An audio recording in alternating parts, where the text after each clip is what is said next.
serious? She's like, wait. Is that a conflict-free diamond? Is Chloe having a mental health crisis because she's going to marry a booze cruise pirate, and does she follow through with it? Is Jenny in need of therapy services as she tries to assimilate but doesn't seem that interested, to be honest with you? All of these questions will be answered in the madness that is 90 Day Fiancé the Other Way, because, well, it's just a train wreck. Every single week it is nothing but a train wreck. And we still have Sumit, who thinks it was a good idea to start a cafe and, by the way, bring everyone in on it, but did he actually make the right call with the location? We will get to it. Make sure you comment, like, subscribe, hit the bell for notifications, share with your friends. I appreciate all the support. Let's jump right into all of this craziness that continues to unravel. Spaghetti. Whoa. She's very interested in spaghetti because naturally you go to India, the land of many, many spices, and you make spaghetti. Now, I'm not hating on spaghetti. I love some good spaghetti. It's cheap, it's delicious, and even when you just do it out of the jar, I just don't think that's going to impress his family that much. I mean, Sumit loves it, right? Yeah. That is the most confident yeah I have ever seen in my life. I mean, look at this guy. If that is not a confident face of, yeah, she knows damn well her spaghetti sucks. She can't even make spaghetti fresh out the jar. I mean, throw some beef in it, throw some seasoning, but does she do that? It does not appear so. A little bit al dente. It was al dente, and they want some salt. So basically what they're saying is the pasta was not only undercooked. I mean, al dente, it's got that little bite to it. That's how pasta should be. But I think they were being generous and basically saying it was raw pretty much, and there wasn't enough seasoning to it. I mean, damn, they said more salt. You couldn't add more salt. You don't got to add the cardamom or the curry sauce or whatever seasonings that are, basically for Indian food mostly. But damn, just a little bit more salt. You didn't even put no damn salt in it? Okay, I'm not cooking spaghetti for you no more. She's like, no problem at all. This was right after she said it was not good, by the way. I mean, damn. Like, they make you cook and you mess up pasta. I mean, that's hard to do. That's difficult. We also decided to open a cafe together. I have questions, considering the fact that you just said you had no money, this is why you're moving in with your family, and all of a sudden now you're opening a cafe together. But the plot thickens. Right now, all we know is that they got a cafe together, or they're trying to make this their thing, their career, their move to be able to make money and live happily ever after. But it seems there are more people involved in this cafe. उसने इतना time India के अंदर रह करके उसने कुछ नहीं सीखा यार बच्ची नहीं है jenny. She is scolding her. She said she's lived in India for a long time. Basically, get it together, because she said she likes to sleep in. She wants to relax after she comes back from work. And in Indian culture, that's not what you do. Now, the thing here is she needs to get over herself. The reality is you're the one living in India. It's on you to assimilate to their culture. Same way when someone comes and immigrates to the United States, it's on them to assimilate to American culture. So her acting like Jenny acting like that she's still living in the States, you might as well let that go, because the best thing you can do to respect where you live is assimilate. And right now, that's Indian culture, so have fun with that. It's a big booze cruise where people just come, party, drink, and dance. Drink, dance, party. Fun to work on the boat. Can't complain. Of course you don't complain. You're living the life. But this couldn't possibly go wrong with trying to settle down a little bit, could it? It was like a week later, she actually came back like a magician. Boom, Houdini. Okay, so I have questions. So she was visiting there. It was the typical booze cruise thing, like all the girls are flirting with you, you're working for tips. Yeah, the same kind of thing like Juan from the other one on the cruise ship. But then she says, oh, I like you, I'm going to come back. And a week later, she comes back to Aruba. I think that might be a question mark there, considering the only time you got together was on a booze cruise. This person might be unhinged. I think this relationship's going to end up being who is more of the crazy one, because as we see going forward, so stay tuned, that there is more to the story about the whole he cheated thing, taking someone down to Florida. Not more to his story so much, but it's not exactly she wasn't exactly completely innocent either. My cameras, I gave her my location, I try to answer the phone. Even in the middle of the night, I'll try. So he gave her access to everything. He shared his location. He gave her access to cameras in the home, like the Ring doorbell, whatever he's got there. And he tries to answer the phone in the middle of the night. There is some serious trust issues in their relationship starting off like this, and he's going to be doing these booze cruises with all these tourists coming in, trying to flirt and sleep with the tour guide there, trying to like vacation from their marriages or whatever, or relationships, and just be genuinely not great people. But I digress on that. Either way, this is going to cause a lot of problems. You have trust issues running in, and as we'll find out, they have trust issues with each other. It's not a one-way street like Chloe made it seem like it was. I decided to grab her phone, open it up, and then I saw her having conversations with this guy. So she's a hypocrite? Like sexual and all that kind of conversation. What the hell? By the way, then he goes on to say that he confronts her about it. She kind of lied, and they just kind of moved on, decided to be exclusive because they necessarily weren't at that time, or he alleged that they were. It's a weird situation. Either way, both of them are accusing the other of cheating. He's claiming he saw sexually charged messages. She's claiming he took another girl to Florida or something like that. They both are doing wrong, and she has yet to address the fact that she had some weird cheating thing going on too that may have been cheating, may not have been cheating because they're exclusive, but they're not exclusive. This is going to be the train wreck of all train wreck relationships that there's just no way they make it last. I mean, how do you do that when you don't have trust? The husband or gonna be husband, boyfriend, whatever, is in an industry that is built on flirting and tips, and y'all already have cheated on each other. Like, saying the odds are against you is downplaying it to the umpteenth degree. A finger pointed at me, I'm very quick to point a finger back, but... So they were getting into it when Manon and them basically announced they're moving to France, all that. But that's not my real concern here. My concern is, why does his sister have a hostage standing behind her that seems to be not able to speak? Say something, man. Good God, let us know you're okay. Yeah, I don't necessarily... That man is there against his will. Tell me he's not. Blink. necessarily think Blink. he deserved that. All right, he blinked. He's probably okay. I want to divorce your brother. I don't think we're compatible. Yes, your wife went to your sister and said, I want to divorce your brother. We're not compatible. Of course it made her feel uncomfortable.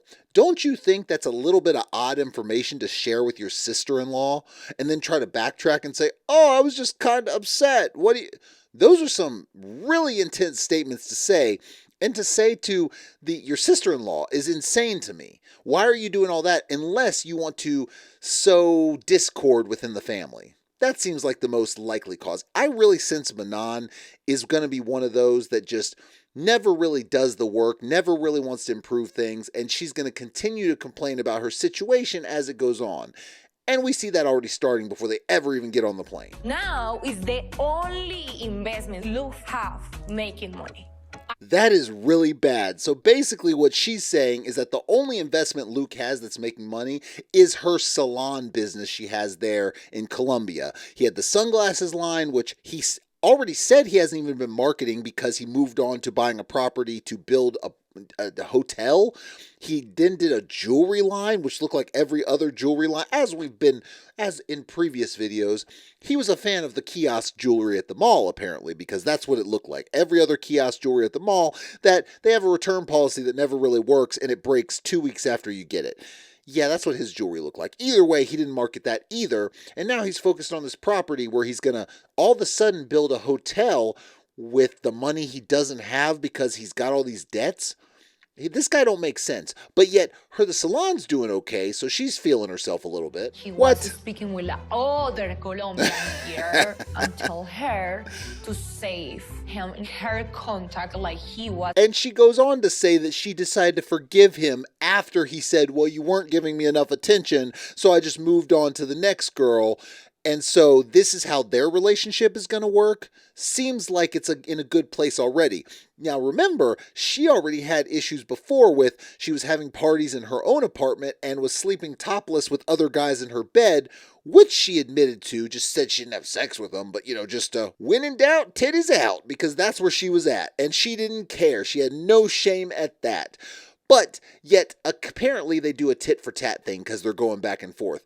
Now, I will say that later on in the episode, we see where he's going to be put in the doghouse once he gets there, as he might make some other bad decisions. I've been vegan for 7 years, and I think that animal. All right, I already don't trust her. Vegan, if I can't eat a steak with you, then, yeah, I don't trust you. Okay, so I don't not trust her. I'm just kidding about that. But, I do like meat, so I probably wouldn't necessarily get along with her, but she seems nice enough. And I will say that there are definitely some other issues in her past that led her down this whole, I get along with animals better than I get along with humans. It's kind of weird at face value, but as she starts to talk about it, well, we'll get into it in a minute. My relationships are often like a spicy pasta. They taste good going down, but then they leave you with a surprise later when you're in the bathroom for 45 minutes? I don't know if that's going to be good for your relationship. I met Matthew on a vegan dating app. A vegan dating app? That's a thing. Okay, well, you know what? Vegans unite, apparently. Have fun with that. She says like the vegan Tinder. This is a whole nother dark side of dating, apparently. Thank God I don't have to date anymore. This is what when you find the right person, this is the happiness you have when you don't have to deal with things like vegan dating apps. So, but you know what? I wish them nothing but the best. I feel like I'm gonna like them in a sense because they're just an odd couple. They're just an odd, and I feel like at least she has a good story. So it's gonna be a fun one. We talked every day. The message from him says, I look forward to holding foreheads together, closing our eyes, and basking in that moment. Good Lord, I'm pretty sure that they are meant for each other. Are you serious? She's like, wait. Is that a conflict-free diamond? And is it vegan? I feel like that's where she would ask. Before she said yes, she would go there. So, but hey, preferences are preferences. Who am I to judge? Animal-loving friends that are going to take her in, and I'm really hoping Matthew and I can get our own place soon. So this cat is 11 years old. Now, I don't know anything about cats. I am not a cat person. I like dogs. However, I am curious. What is the lifespan for a cat? Drop in the comments or something. Because I only say that because she is moving over here, and they have to live with his parents. They have other animals there. She can't bring her cat. So a cat's 11 years old. I know certain dogs, that's kind of the life range there from like 11 to 15, 16, depending on what kind of dog you get. But with a cat, is it similar? Because I feel like if you're moving away, your cat's like your best friend because she bonds with animals so much. That might be a tough one leaving because you don't know exactly when you can take that animal over there. So that's why I'm curious. I'm an adult. I like to lay in bed. I like to relax in the morning. Those things kind of conflict a little bit. Not that people like to relax, of course, but she says I'm an adult and then basically says I don't want to deal with responsibilities by saying I like to sleep in bed. I'm like, you're not even you're taking the American to a whole nother level because this isn't even American. This is just lazy. Like, y'all have to figure out how to get this cafe up and running and how to work and do all these things, and yet she wants to lay around all day. I mean, like, it's one thing to say it's weird that you have to have all these cooking chores and everything like that, but damn, she don't really want to do nothing. No, me tea. You make tea for her. That's what I'm. She said, my chai. You make chai for me. I don't care about your damn coffee. Make me some damn tea, daughter-in-law. This is apparently how you get on the mom's good side, is you better make her chai first thing in the morning, or else. The cafe has to be successful because if we're not, we'll be living with the parents forever.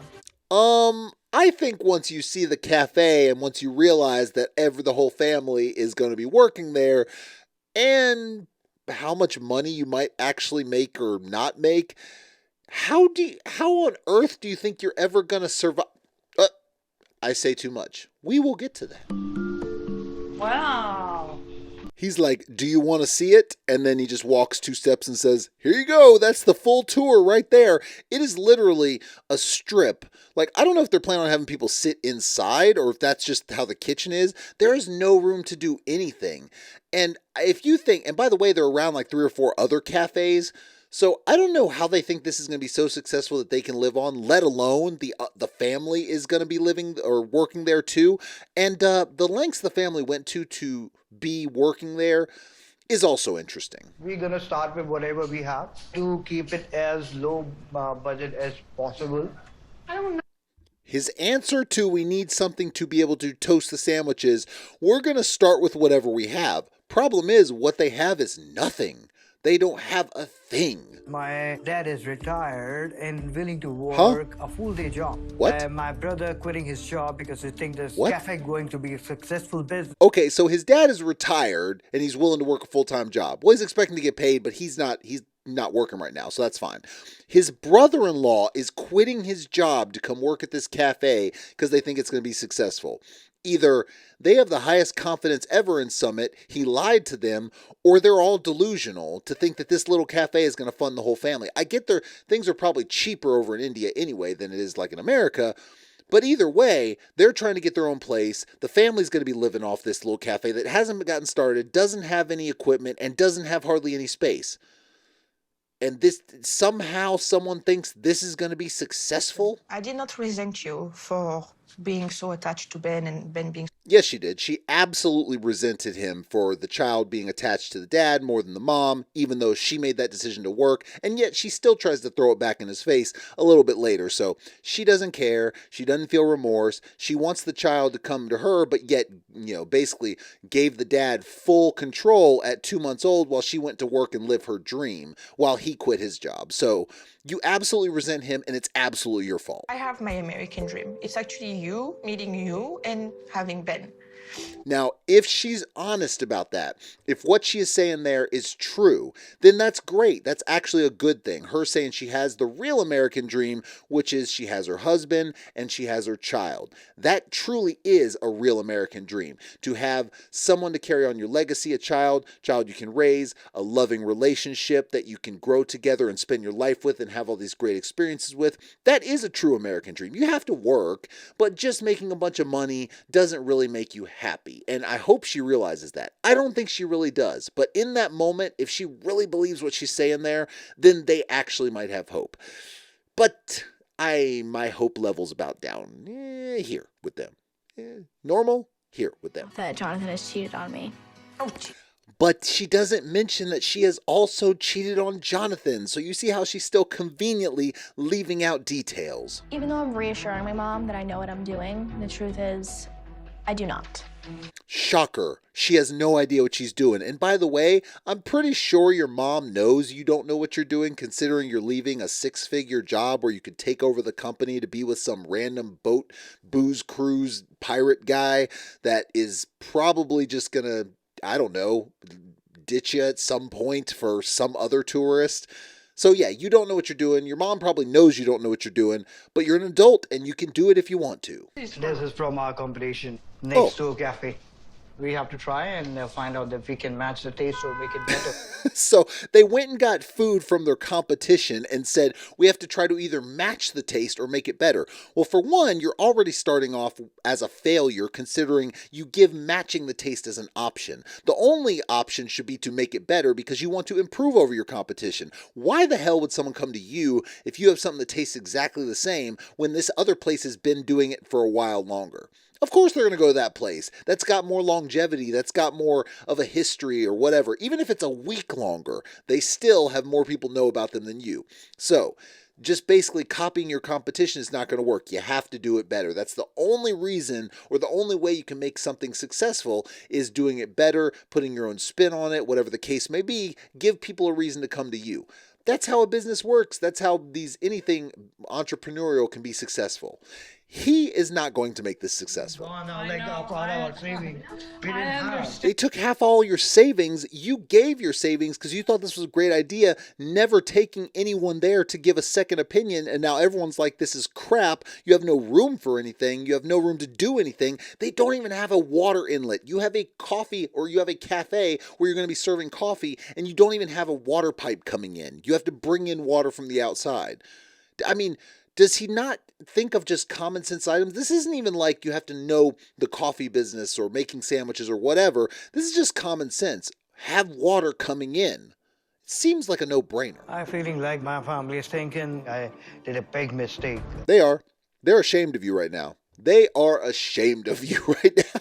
They somehow thought, now they're pretty dumb too for thinking this could be the future, but they were thinking this is their future and now it just crumbled in their face because of every bad decision you've made. So collectively, the family is falling apart thanks to you, Sumit. Like knitting and crocheting and drinking tea. Oh, okay. I even take opera lessons. Opera lessons. Well, that seems fun. So she's basically talking about how her and her friends, they're not they're more like grandmothers because they do all these things like knitting, crocheting, and everything like that. Hey, ain't nothing wrong with that. Do you have fun with your hobbies? Who cares if it's something you don't think is the typical norm? Have fun with it. At least she won't be at the club drinking, acting a damn fool when she's like 30-something years old trying to continue to be young. So good for her for having some actually unique things she does. I felt like my stepmom didn't really want me to exist. And there it is. And thus we get to the root of why she is so connected with animals and not people so much. Her mom passed away when she was young, so she didn't have that motherly figure. Her dad remarried. When her dad remarried, her stepmother did not make her feel welcome. The families did not mesh well together. So what did she do? She found solace in animals. And that's why she feels like they are more important and care for her more than people. There's actually psychology behind this. It's actually really sad because now she's met this one person that she connects with, but it took her this long and she felt like she connected more with animals than anyone else. So it's a really sad situation, but you know what? I hope that it works for that simple fact that if she finally found someone that really gets her and that really she's in love with or finds love with or whatever, that you want everyone to have that connection. And sometimes, different personalities mesh. It's not as easy to find someone. So I really hope this is the person for her because when you've been through a lot of things growing up, and we've all been through various things with our life, some worse than others, but we've all been through it. If you learn from your experiences and you grow and you don't define yourself by the negatives of them, you can become just an amazing, productive person in society who has a wealth of experience that they can help others with. And I think this person, this lady here, Greta, is one of those people if she gets past her fear of wanting to deal with people. So I hope this works for her. I really do. And we've never lived together before. So I hope that when we move in together, everything will fall into place. It will not. And I hate to break that to you. That's not to really to discourage or anything like that. But when you move in with someone, you've never lived with someone, it's not going to just fall into place. Not to say you won't get along, not to say you'll break up, but there are going to be some growing pains that you have to work out, that you have to be willing to communicate, that you have to be willing to work together, and to not just absolutely be at each other's throats. So hopefully she's willing to do that and realize that it's not going to be perfect because that's the way to success. This place is much better. Yeah, you need water. Water is right here. Use it. And you don't have... That seems like that should have been something he thought with to begin with. And then there's this other place. Why on earth? He jumped the gun at the other place and this other one came available that has water and everything. So, yeah, he was kind of dumb with this one. Thinking about what I worked for 10 years. That's it. Now I'm completely leaving that away behind me. Yes, but the reason you're leaving, according to you, is trying to save your marriage and you're trying to gain this relationship with your son. So it seems to me like what you're doing is much more important than this dream you were trying to live out that you're trying to actually spin as, oh, but I was providing for the family, when in reality, you had your husband quit his job to stay at home with the child so you could live your dream.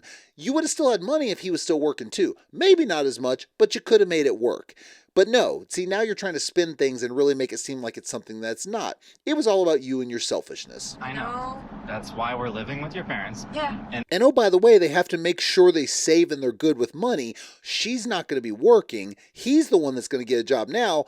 But whereas he could have worked in the United States, now, according to them, he's got to learn the language before he can work. So how long before y'all actually make some money? They said they spent $30,000 right off the top, I guess, of the profit they made off their house or whatever else they sold and got rid of to clear up debts and medical bills and credit cards and all these things to basically leave less ties in the United States, which is great.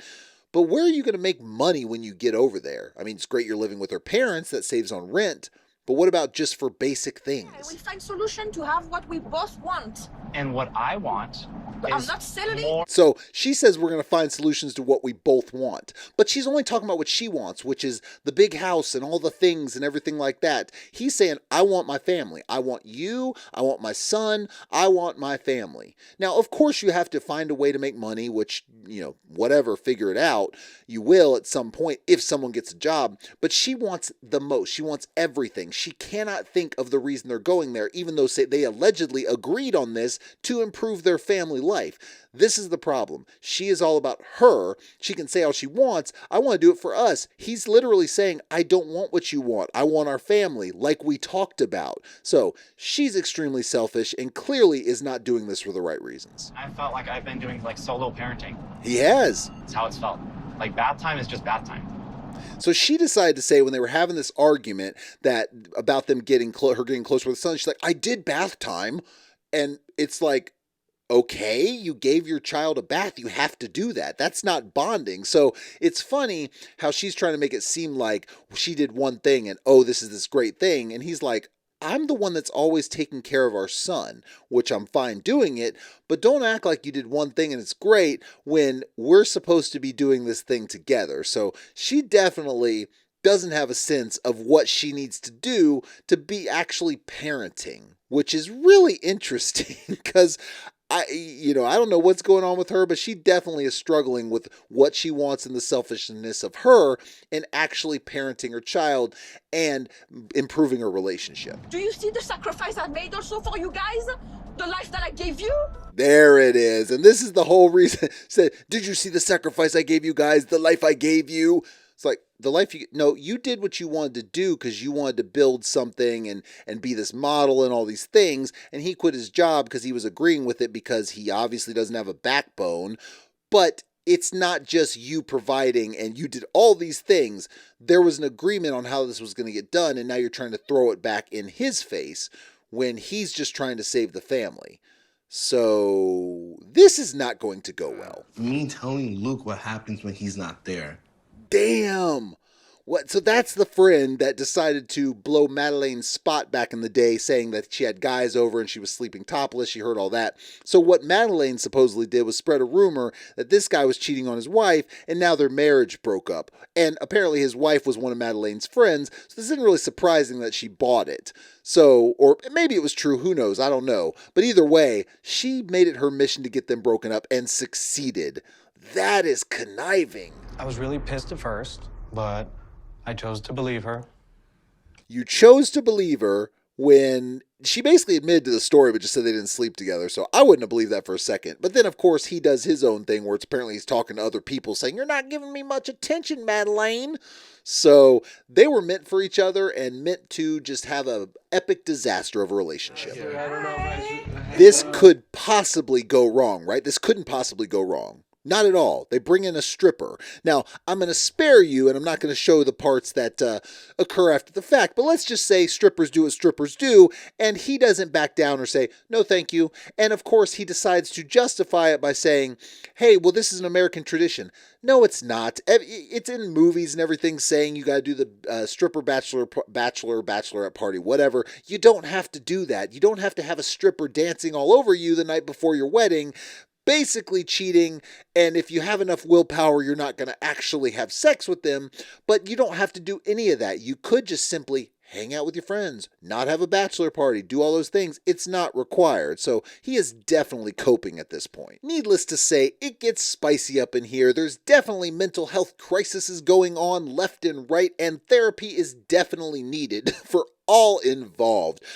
But for individually, let's say, because I don't see the couples actually making it through, and maybe we'll set up some last resorts because, of course, they're always in the market for new couples to go there that are at their last place, which is why it's the last resort on their last stop at the 90-day universe or whatever. So it's going to be an interesting season, as it always is.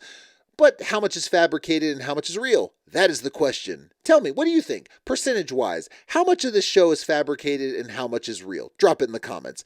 Make sure you comment, like, subscribe, hit the bell for notifications, share with your friends. I appreciate y'all. I will see y'all next time.